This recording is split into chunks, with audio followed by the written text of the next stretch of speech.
Gamers of the internet, if you're like me, it's your dream to one day play Bloodborne on PC. I've heard rumblings that an emulated version is on the way and almost done, which is awesome. However, that doesn't erase the past 9 years of neglect, Sony. What am I supposed to do? Play a game I already own on a console I already own? I want to play on PC. Back when Bloodborne first came out, and even now, it seemed like an official PC port was just a pipe dream. Well, indie devs took one look at this unacceptable situation and said to themselves, "Fine. I'll do it myself." Shrouded in Sanity is a game that came out only a year after Bloodborne. Now it's part of a larger series of games that are all set in the same universe. Each game of the series has a slightly different genre.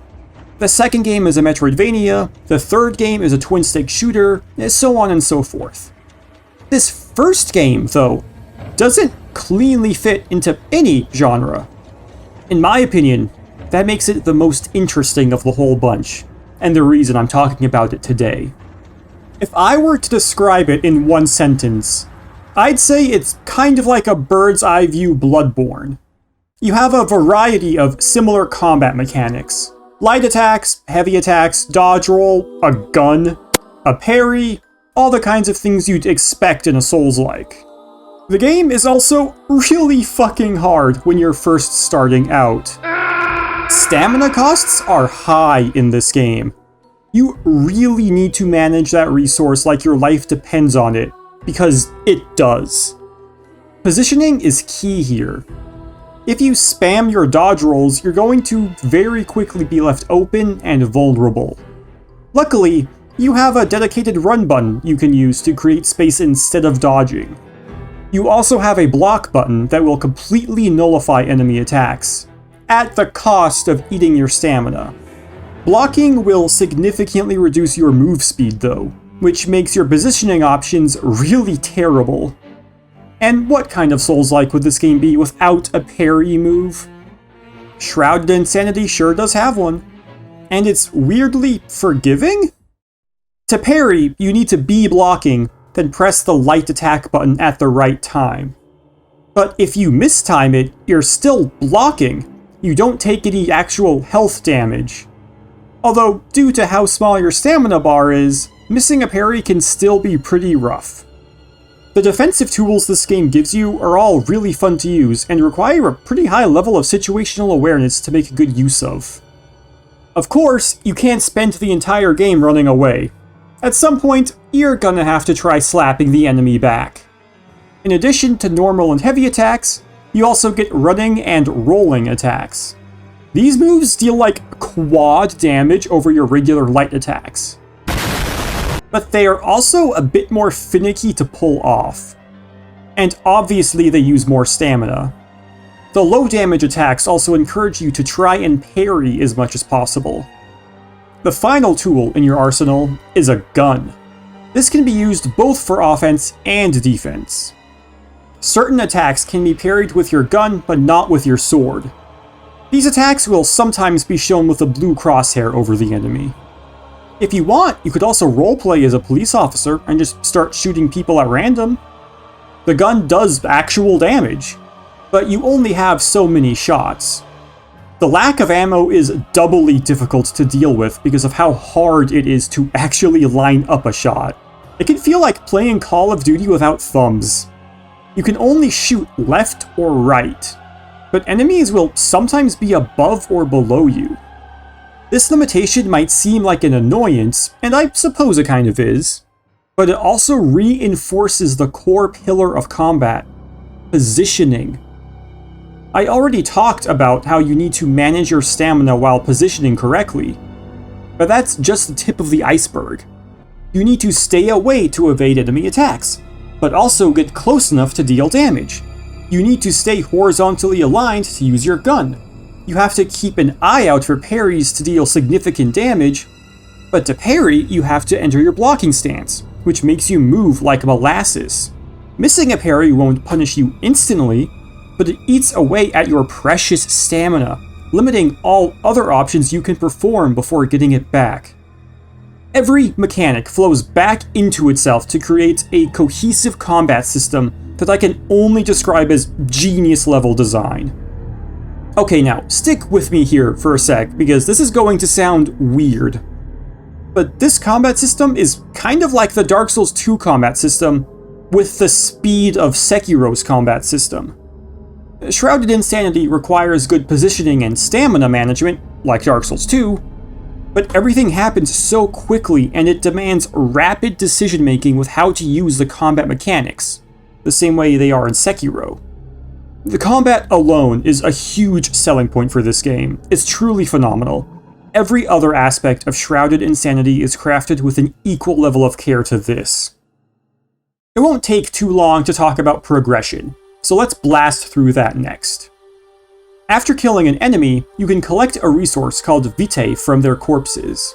This is sort of like the game's version of Souls or Blood Echoes, but unlike other Souls games, you don't use Vitae to level up at checkpoints. Instead, your primary method to increase your strength is by collecting a specific material called Yeath Stones. Once you have some, you can take them to a variety of different NPCs who will trade them for various upgrades. You, give it Mood. Yes, you! Give us Silky! You can get more health, more stamina, more damage, stuff like that.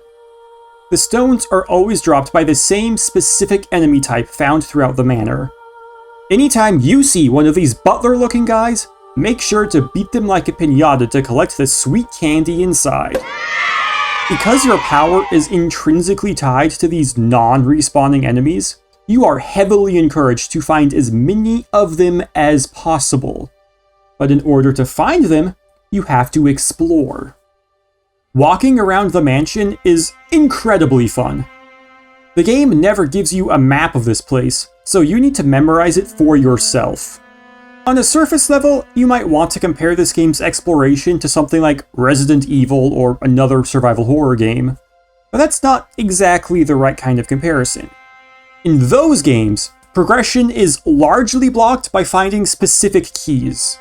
Shrouded In Sanity does have some doors locked by keys, but the manor is mostly fully open right from the start. The only safe space in the entire game is the main lobby. Every time you die, you respawn here. Every time you want to save, you have to do it here. If you want to top up your health, you need to come back here. Only having one safe room makes every journey into the manor feel like a dangerous expedition into the great unknown. You can go in tons of different directions out of the safe room right from the start. In some ways, it's kind of overwhelming how many options you have and how many different paths you can take.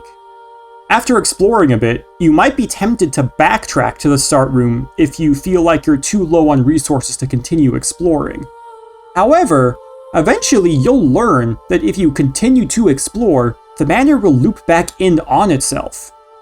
All of these different paths out of the safe room eventually lead to each other inside the manor. These loops are this game's version of shortcuts. Unlike other Souls games, you don't unlock them by opening one-way doors or finding keys. Instead, unlocking shortcuts is gated by knowledge. It's kind of like Outer Wilds in that way. Exploring a series of unfamiliar rooms and hallways, only to eventually find your way to architecture you recognize from 20 minutes ago, is such a wonderful feeling. Early on, exploring is scary. You don't know the layout of the mansion, you aren't very strong, and the world is #too spooky. But the more you play this game, the more confident you feel venturing out. Not only because you're more familiar with this frightening place, but also because you continuously collect more Yeath Stones that make you stronger. Just like with the combat, exploration and progression mechanics are tied together to make for a masterfully designed cohesive experience. Now, everybody knows, a huge draw of Bloodborne is its aesthetic. Gothic horror that eventually mutates into cosmic horror is perhaps the defining feature of Bloodborne. It's a feature that Shrouded In Sanity perfectly replicates. At the start of the game, all the enemies you fight are regular people. Well, mostly regular. They're still British, and nothing can fix that. But the point is they're human. Guys with axes, maids with knives, and of course the candy-filled butlers. As you play though, enemy variety gradually expands to include some odder creatures. I'm not really sure what causes them to spawn in. It might be related to the number of deaths you have? Maybe just raw game time? I don't think it's related to the number of bosses you kill. But either way, the point is, the longer you play, the more cosmic things become. The way Shrouded In Sanity looks is just so good. The pixel art is obviously beautiful. Art direction is also phenomenal. There's so much detail in every little corner. The environment looks like a creepy mansion filled with dark secrets. Speaking of darkness, this game uses lack of light to create tension. You have a lantern to cut through the veil of shadow if you want, but be careful, because you have a limited amount of oil for your lantern. The lantern is more of a combat mechanic anyway. When it's turned on, you can more easily see the timings for parry windows, so it's super useful to fight with. But let's be real, the darkness is too scaly. You need to keep enough oil for both combat encounters and to be able to see in the dark. Unfortunately, you can't just leave it on all the time. This mechanic is great for both fighting enemies and adding to the wonderful visual aesthetic. In addition to this great aesthetic, Shrouded In Sanity also has some awesome sound design. In particular, the sound for dying is really satisfying.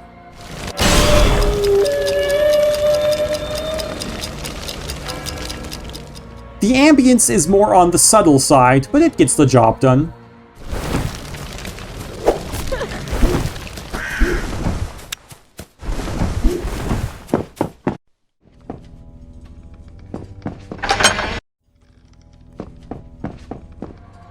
The combat sounds are good too.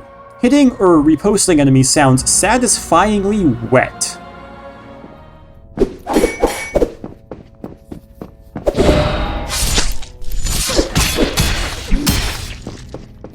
I wouldn't say the sound design is enough to blow you away, but it's competent, and it certainly doesn't take anything away. Honestly, Shrouded In Sanity is a game that has no right being as good as it is. It should be a janky indie game. It should be just okay. But it fucking slaps. It's clearly inspired by the Souls games. But it's even more clearly doing its own thing in spite of that. This is one of those special games that only come around once in a blue moon. Back when I made my special games video, I really should have included this in that list. The game is just so good. It's such a tight and focused package. If you haven't played it, I highly recommend doing so. I also recommend watching another one of my videos if you liked this one and made it this far. Or at the very least, liking and subscribing to me. I'm planning for my next video to be quite the departure from the things I have been making, but I think a lot of people will get a real kick out of it. And it's going to be pretty short, so stick around to see it. With that said, thank you so much for watching. Have a wonderful day, everyone.